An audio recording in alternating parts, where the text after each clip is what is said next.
मतलब इससे पहले मौलाना साहब बताए कि पर्दा, लड़कियों को पर्दा, ये फैशन अपनी अपनी लड़कियों को किस इंसाफ से मुसलमान गवारा कर लेता है कि हमारी बेटी 17 साल उम्र है और इतना चौड़ा गला कपड़ा पहन करके या टाइट पैजामा पहन करके, टाइट कपड़ा पहन करके, बगैर ओढ़ने के, बाल खुला हुआ चले जा रही है स्कूल कॉलेज और हम बाप देख रहे हैं। जरा सी गैरत नहीं होती। ये मुसलमान कैसा मुसलमान है, गैरत नहीं है। मुसलमानों को गैरत नहीं होगी। अब बताओ दोस्तों, अगर मेरी बेटी इस तरह से जाएगी और कोई नौजवान न देखे, ये तो फिर दस्तूर के खिलाफ हो जाएगा, ये उसूल के खिलाफ हो जाएगा। ये अल्लाह का दस्तूर है। जो फूल, ये मिसाल है, फूल जब खिलता है ना, फूलों पर भौरा प्रजापति जिसको कहते हैं या मधुमक्खी वगैरह समझ लीजिए, फूल खिलने से ही उस पर बैठेगा ही, उसका फितरत है उसका। और जब वो पर्दे में रहता है कोई नहीं बैठता। तो ये लड़कियों को पर्दा, ये अल्लाह तबारक व तआला ने इसको पर्दे की चीज बनाया, बहुत अहमियत वाली चीज बनाई, बहुत कीमती चीज है औरत। इसी औरत के जरिए अल्लाह ताला ने नबियों को पैदा किया, मामूली बात है। तो औरत का कितना बड़ा मकाम है दोस्तों। आज उन औरतों की इज्जत की धज्जियां उड़ाते हैं मुसलमान होकर के, और बाप और भाई होकर के कोई टेंशन नहीं। फैशन समझा जाता है कि मेरी बेटी तो चाचल कॉलेज में पढ़ रही है, तो मालदा में पढ़ रही है, तो फलाने जगह पढ़ रही है। शान से बोलते हैं, लेकिन उसकी बेटी का रवैया देख लेंगे तो शैतान भी शर्मा जाता है। दोस्तों, इन चीजों की इस्लाह की जरूरत है। अभी नौजवान, इतने सारे नौजवान स्कूल में जाते,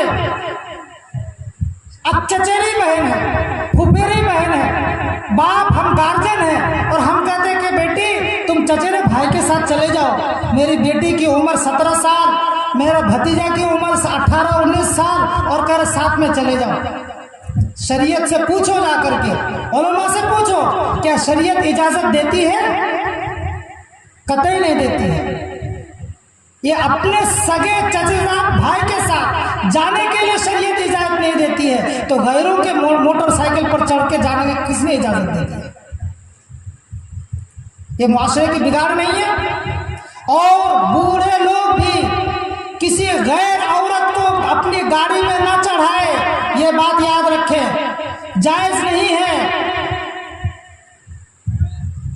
गैर महरम को गाड़ी में बैठाना कतई जायज नहीं है, हराम है।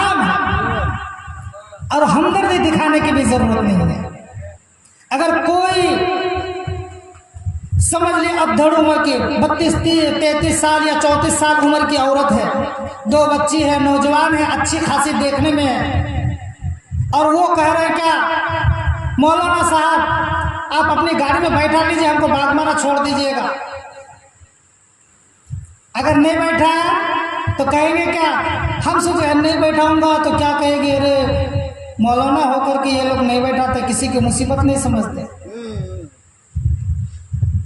नहीं, चाहे मुसीबत में रहे, कुछ रहे, अगर वाकई उनकी मदद करनी है आपको, तो आप अपनी बच्ची को ले लीजिए, या उसकी अगर छोटी बच्ची है तो बीच में बैठा दीजिए, फिर उस औरत को लास्ट में बैठा करके तब लेके आइए। सिर्फ खालिस अगर औरत है तो कतई नहीं। अगर ज्यादा आपको हमदर्दी है तो उनको पैसे दे दीजिए, किराया दे करके बुलाइए, जिसको तिसको। ये अजीब माहौल हो गया। देखा देखी कुछ तो मदरसे के बच्चों को मैं देखता हूँ कि खलेरी बहन, फुफेरी बहन, तो ये फलाने मामी है, तो ये गांव के हिसाब से चच्ची लगती है, उसको लेके चली जा रही है। जायज नहीं है, चाहे मौलवी साहब करे या मदरसे के तालिब इल्म करे, नाजायज है। इस तरह के सवारी से आप लोग दूर रहिए। सिर्फ अपने बीवी को लेके जाएंगे, अपने पास बैठा करके, अपनी माँ, अपनी बहन, अपनी खाला, अपनी फूफू, इन्हीं लोगों को लेके जाए, अपनी बेटी, रिश्ता को गिन लीजिए, इसके अलावा और कोई नहीं, दूसरा नहीं जा सकती है। और लोग कहते भाभी है ना, भाभी को ले जाना, भाभी को भी ले जाना जायज नहीं है। ये 4 दिन एक नौजवान लड़का भाभी को लेके जाएगा। आप लोगों ने सुना नहीं होगा कि शोहर बड़ा भाई की बीवी छोटे भाई के साथ भाग गई। क्यों? शरीयत पे अमल करना नहीं हुआ इसलिए भाग गई।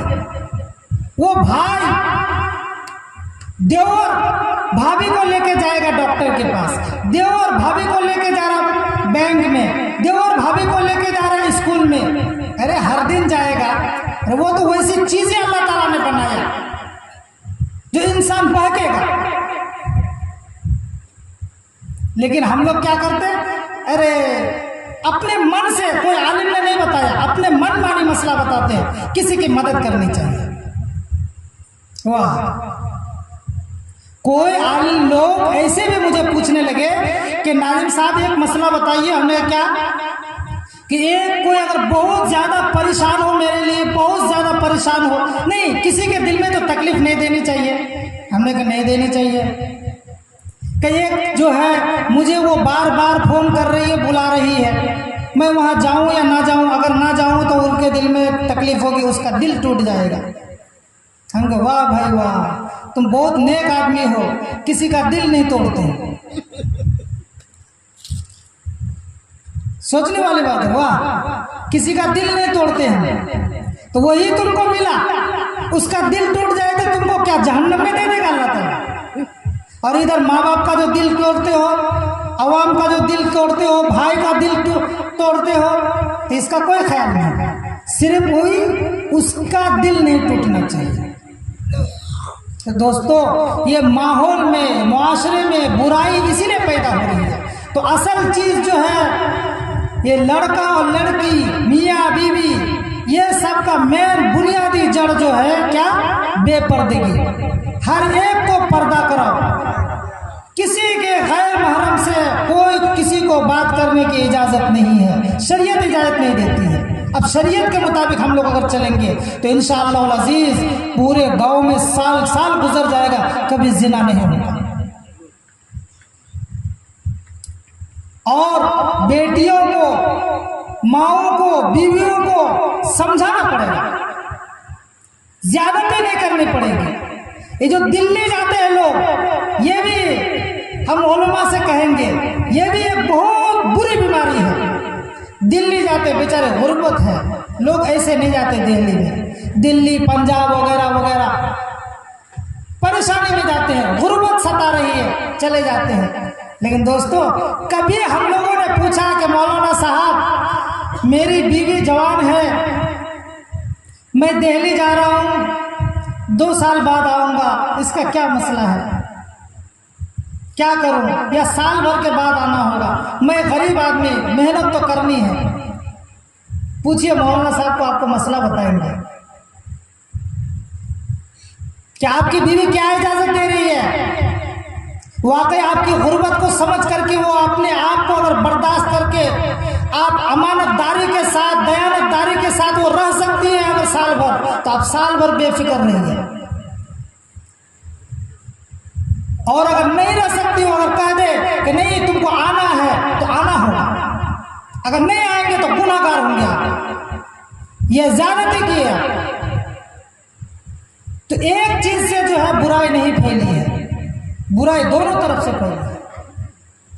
नौजवान सही नहीं रहोगे अभी से, अभी नए नए बालिग हो, अपने आप को जमा के नहीं रखोगे, अपने आप पर ध्यान नहीं दोगे, तो शादी करने के बाद तो बकलोल हो ही जाओगे। तो तुम्हारी बीवी तो इधर उधर मारा मारा फिरती रहेगी, अमानत में खयानत करोगे, अल्लाह ताला माफ कर देगा? नहीं करेगा। तो दोस्तों, हम बाप अगर है बेटे की, तो हमको बेटे की निगरानी, उसकी निगरानी हमारे ऊपर जिम्मेदारी है। बेटे के बाप है, बाप के ऊपर जिम्मेदारी है, माँ के ऊपर जिम्मेदारी है। इन तमाम बातें जो हुई, आइंदा से आप हजरात दिल में तैयार कर लीजिए, आज़म कर लीजिए कि स्कूलों में बेटी को पढ़ाएंगे, कॉलेजों में पढ़ाएंगे, खुद मेहनत करेंगे, खुद छोड़ने के लिए जाएंगे, फिर लेने के लिए जाएंगे। स्कूल छुट्टी हुई, लेने के लिए गए। बड़ी होने के बाद ये बच्ची ने, जो छोटा बच्चा है या छोटी बच्ची है, तो माँ लेके जा रही है स्कूल, बाप स्कूल लेके जा रहे हैं, और जब 18 साल 17 साल 19 साल की हो गई तो अकेला छोड़ दिया। उल्टा आ रही।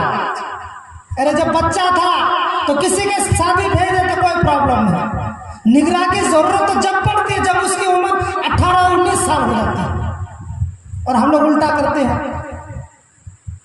और बच्चियों को बिजी रखो, मशगूल कर दो पढ़ने लिखने में।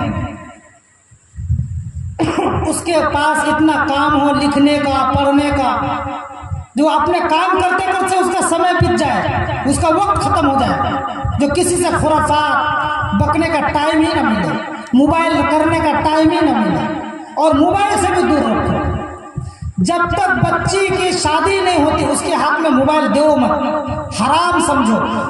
बच्चे का, लड़के की शादी नहीं होती है उसे भी मोबाइल मिलते। लेकिन आजकल दिल्ली बम्बई वगैरह जाने वाले बच्चे बड़ा बड़ा मोबाइल ले लेते हैं, कमाते हैं, मोबाइल लेते हैं, और यहाँ आकर के पढ़ने वाले बच्चों को दिखाते हैं, चाहे स्कूल वाले बच्चे हो या मदरसे वाले बच्चे हो, और दिखा करके वो ललचा जाते हैं, या तो वो भी भागते हैं, और नहीं तो बाप माँ को जोर देते हैं कि अब्बा मुझे मोबाइल दोगे तो मैं पढ़ने जाऊंगा, नहीं दोगे तो नहीं जाऊंगा। लेकिन दोस्तों, अब यहाँ पे इस्लाम शरीयत क्या कहती है? जो मोबाइल दोगे तो पढ़ने जाऊंगा, नहीं दोगे तो नहीं जाऊंगा। तो इसके बारे में आपको मशवरा करना है, पूछना है उलमा से कि मौलाना साहब मेरा बेटा मदरसे में पढ़ रहा है या मेरा बेटा कॉलेज में पढ़ रहा है, मोबाइल के बगैर पढ़ना नहीं चाहता, मौलाना साहब क्या करो? आप कहो कि बुराई का जड़ है मोबाइल, बेटा तुम्हें मैं ये बुराई का जड़ तो नहीं दे सकता, अपने पैसे से मैं खरीद नहीं दूंगा तुमको, गुनाह करने के लिए गुनाह का जड़ मैं तुम्हें खरीद के नहीं दूंगा। अगर नहीं पढ़ना है चले जाओ, तुम जहां मन चाहे चले जाओ। कहां जाएगा वो? कोई बेटा का कोई बाप होगा अपने बाप के अलावा जो उसको घर दे दे, उसको जगह दे दे? हो सकता है ऐसा? हो ही नहीं सकता है। लेकिन हम लोग मोहब्बत से क्या करते हैं? नहीं नहीं बेटा पढ़ो, तुम मोबाइल देते हैं। कुछ लोग तो मदरसे वाले को मोबाइल दे देते हैं, बच्चा हाफिज बनाने मन्ना कह देते, पहले से वादा करते, बेटा तो हिफ्ज मुकम्मल करेगा तुझे मोबाइल दूंगा। अरे मोबाइल नहीं, तो जहन्नम का रास्ता दे दिया, जहन्नम का टिकट दे दिया तू। जो ये हाफिज और कुरान कैसे जहन्नम में जाएगा? उसका एक वास्ता बना दिया। तो इन तमाम चीजों को समझने की जरूरत है। इसी का नाम है इस्लाम मुआशरा। और इस्लाम मुआशरे की बुराई ये तो आम बुराई है, जो सबसे बड़ी बड़ी बातें मैंने बताया, जो सबके नजरों में आने वाली है, और कुछ खुफिया चीजें हैं जो नजर नहीं आती, शादी वगैरह में जो होती है बुराई, ये बहुत ही बुरी चीज है। इसको फिर बयान करने के लिए फिर टाइम चाहिए, टाइम बहुत हो गया। अल्लाह ताला फिर वक्त देगा कभी इंशाअल्लाह अज़ीज़। और आप लोग इसी तरह से साथ देते रहिए। ये हमारे उलमा जो है ना, कोई आपसे पैसा नहीं मांगेंगे, पैसे नहीं लेंगे, इंशाअल्लाह मोहब्बत से, आपकी मोहब्बत में, अल्लाह और अल्लाह के रसूल की मोहब्बत में आपको मुफ्त में इसी तरह से प्रोग्राम करते रहेंगे, और आप अमल करने की कोशिश करेंगे। इसमें अगर थोड़ा सा भी अमल कर लिए ना तो क्या होगा? आइंदा के लिए इन लोगों को हिम्मत हो जाएगी कि नहीं, प्रोग्राम इस तरह से किया जाए। इतने लोगों में देखा मैं, 20 लोगों को अमल करते हुए देखा मैं। इंशाल्लाह एक प्रोग्राम होगा तो और 20 लोग होंगे। अच्छा, 2 खुराफात छूटा, फिर प्रोग्राम होगा, फिर 2 छूटेगा, फिर प्रोग्राम होगा, फिर 2 छूटेगा। इस तरह से करते करते क्या होगा? हमारे मुआशरे से, हमारे माहौल से बुराई खत्म हो जाएगी। ओरिजिनल मुसलमान रहेंगे इंशाअल्लाह। करेंगे इंशाअल्लाह अमल। जितनी बातें खुराफात की हुई, इन तमाम बुराई से बचेंगे इंशाअल्लाह।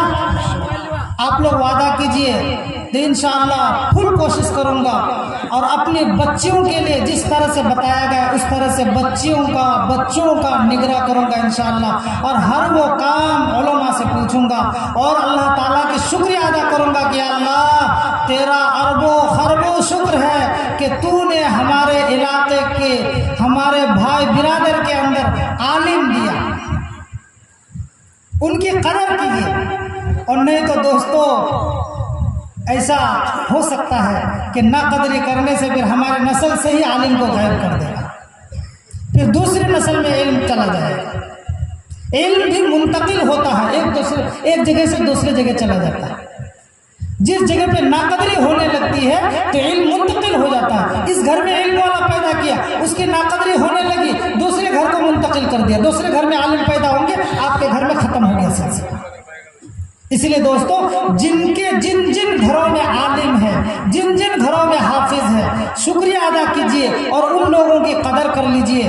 अगर उनके अंदर कोई गलत चीज़ पाई जाती है, कोई बुरा अमल है, तो उनको समझाइए, या कोई आलिम को या कोई उलमा से मिलाइए, मुलाकात कराइए कि मेरा बेटा आलिम है, नौजवान है, ये बुरा अमल है। आलिम को कहिए, इंशाअल्लाह अज़ीज़ वो राह रास्ते आ जाएंगे। अल्लाह तबारक व तआला हम सबको कहना सुनने से अमल की तौफीक अता फरमाए। व आखिर दावाना अल्हम्दुलिल्लाहि रब्बिल आलमीन।